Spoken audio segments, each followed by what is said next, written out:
My name is Laura Simzak, and this is my final project for Introduction to Thanatology, Psych 262, B1W. This assignment is due on May 6th, 2026. And the title of my project is Greek Concepts of Immortality. I will be discussing how ancient Greek ideas about immortality evolved over time and how they shaped Western thought.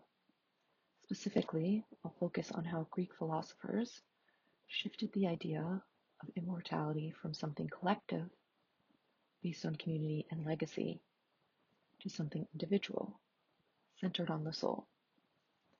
This shift had a major influence on Christianity and even on how we think about identity today.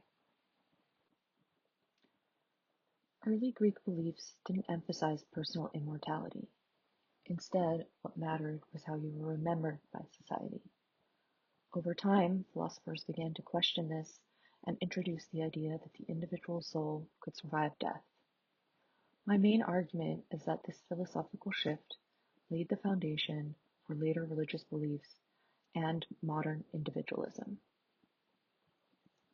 My thesis states, ancient Greek philosophers helped shape the concept of immortality through the introduction of the idea that the individual soul survives death, an idea that later influenced Western religion and the philosophy of individualism.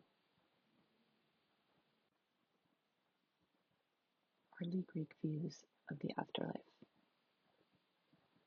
In early Greek mythology, the afterlife was not something people looked forward to. It was seen as a shadowy, passive existence in the underworld. Individuals didn't retain much identity or purpose after death. Because of this, people didn't focus much on personal survival after death. Early Greek beliefs about the afterlife were rooted in myths that tell of a shadowy and passive afterlife in Hades, rather than a meaningful continuation of life. The afterworld was not an attractive prospect. Hades, the realm of the dead, was typically pictured as a shadowy place inhabited by bloodless phantoms, an image that evoked despair. The heroes in Greek drama are often portrayed as raging against death. Social immortality. Instead of personal immortality, ancient Greeks focused on what we can call social or collective immortality. The most important thing was the survival of the city-state, or polis. People achieved a kind of immortality by being remembered for their actions, especially heroic or honorable community-based deeds. So your legacy in the community was what allowed you to live on, so to speak. In the Athenian democracy, what mattered was the survival of the polis, the corporate existence of the city-state. Personal immortality was important only to the extent that it affected the survival of the community. A person could achieve social immortality by being a good citizen, that is, by performing actions directed toward the common good. Because the community remembers heroic acts, the hero achieves a renown that extends beyond his or her lifetime. Mystery religions. For those who wanted more than just being remembered, mystery religions offered an alternative. These were secret religious groups that promised a better afterlife. Through rituals and initiation, followers believed they could achieve personal salvation and happiness after death. This marks one of the first steps toward more individual-focused ideas of immortality. For those who sought more than symbolic immortality, assurances of happiness beyond death could be obtained by participating as an initiate in one of the mystery religions, any of the various secret cults that offered religious experiences not provided by the official public religions. By dedicating themselves to rites prescribed by the priests of the mystery cult, initiates exchanged the grim picture of bloodless phantoms in the afterworld for the more promising one of an idyllic future in paradise. Early Greek philosophy. Early philosophers began moving away from myth-based explanations. For example, Heraclitus believed everything in the universe is constantly changing. At this stage, the soul was still not fully seen as an independent individual entity. It was more like part of a larger universal force. But these ideas opened the door to new ways of thinking. Among the early Greek philosophers, most thought of life and death as aspects of an ever-changing, eternal flux. They typically believed that the soul was a vital principle that continued in some fashion after death, but did not imagine it surviving as a distinct entity. If something of the soul continued beyond death, it merged with the stuff of the universe. An example of these early philosophies comes from philosopher Heraclitus, whose famous river analogy explains that no man ever steps in the same river twice, for both the man and the river are constantly changing. Pythagoras. Pythagoras was one of the first to clearly argue that the soul is immortal and exists independently of the body. He believed in transmigration, or what we would say reincarnation, meaning the soul moves through multiple lives. This was a major shift because it placed importance on the individual soul and its journey over time. Pythagoras himself seems to have claimed a semi-divine status, in close association with the superior god Apollo. He believed that he was able to remember his earlier incarnations and, hence, to know more than others knew. Pythagoreans, or members of the Pythagorean Brotherhood, formulated principles that influenced the thought of Plato and Aristotle and contributed to the development of mathematics and Western rational philosophy. The Pythagoreans were somewhat like the earlier mystery cults and a religion with a focus on mathematics started by Pythagoras. Socrates. Socrates expanded on these ideas by suggesting that personal consciousness might continue after death.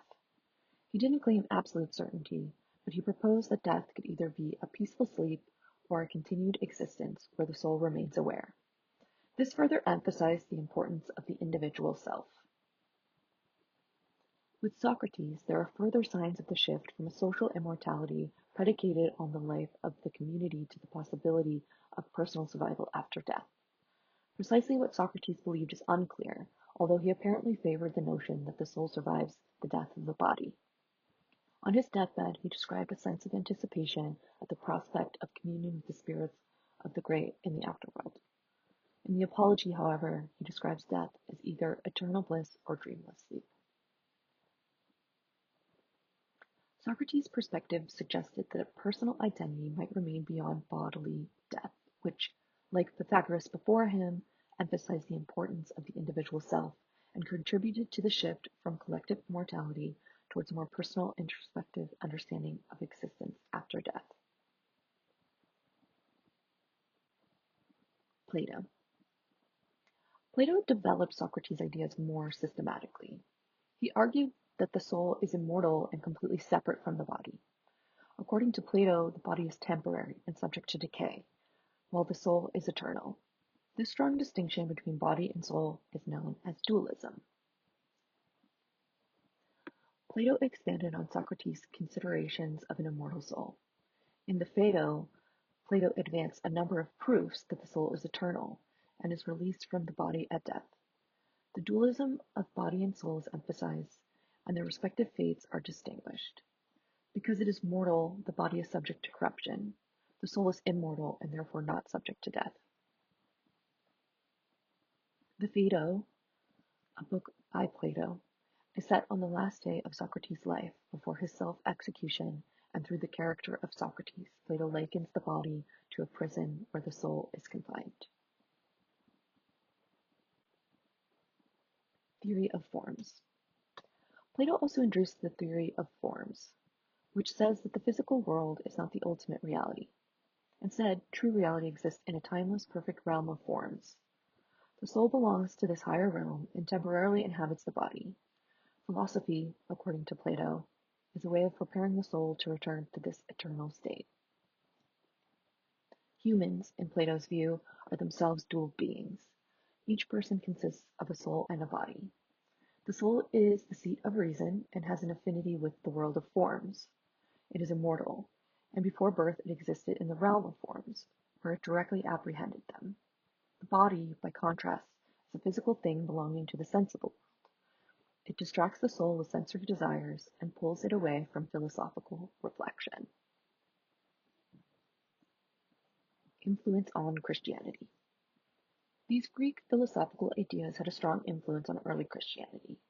The concept of an immortal soul and the idea that our actions affect our afterlife became central to Christian belief. These ideas were combined with earlier Hebrew traditions, leading to concepts like judgment, heaven, and resurrection. The Greek understanding of body and soul was a persistent influence on early Christian thought. In this view, the soul is immortal, it is part of the human person that exists in a disembodied state after death. This understanding interacted richly with Hebrew thought during the formative years of Christianity. Milton Gatch says about this period, the notion of resurrection and of the restoration of an elect people continued to be prominent, but the idea of a disembodied afterlife for the soul was also current and led to the conception of some sort of afterlife between the separation and the reunion of soul and body. From picture of death as the inauguration of a sleep which would last until the divinely instituted resurrection, there emerged a picture of death as the beginning of a quiescence for the body and of the continued life for the soul, the nature of which remained more or less undefined. Influence on modern thought. The influence of these ideas continues today. Philosopher Charles Taylor argues that modern Western culture places a strong emphasis on individual identity and authenticity. This idea of finding your true self can be traced back to Greek philosophy, especially the focus on the soul and personal moral development. Charles Taylor argues that becoming and living authentically was a significant motivation for the majority of people living in the Western world. While the Western world becomes increasingly secular, Christianity still plays an outside role in thought and culture. Evangelical Christianity in American politics, specifically the evangelical stronghold on the Republican Party, has used morality and its impacts on the afterlife as an effective control tactic, which has resulted in book bans, attacks against LGBTQ rights, and loss of abortion rights. Greek concepts of immortality are still influencing modern pop culture as well. In 1997, Disney released Hercules, an animated film which loosely follows the story of the titular Hercules, a half-mortal, half-immortal. As he tries to use his super strength to become a hero, all while being thwarted by Hades, the personification of the realm of bloodless phantoms we discussed earlier. The movie explores many themes discussed in this presentation, including collective heroism, immortality, and dualism. Conclusion.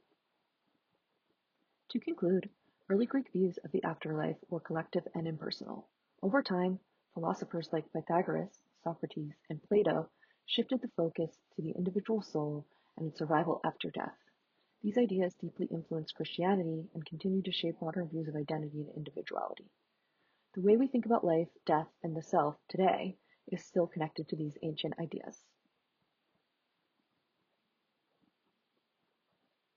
Which do you think is better, collective morality or individual morality?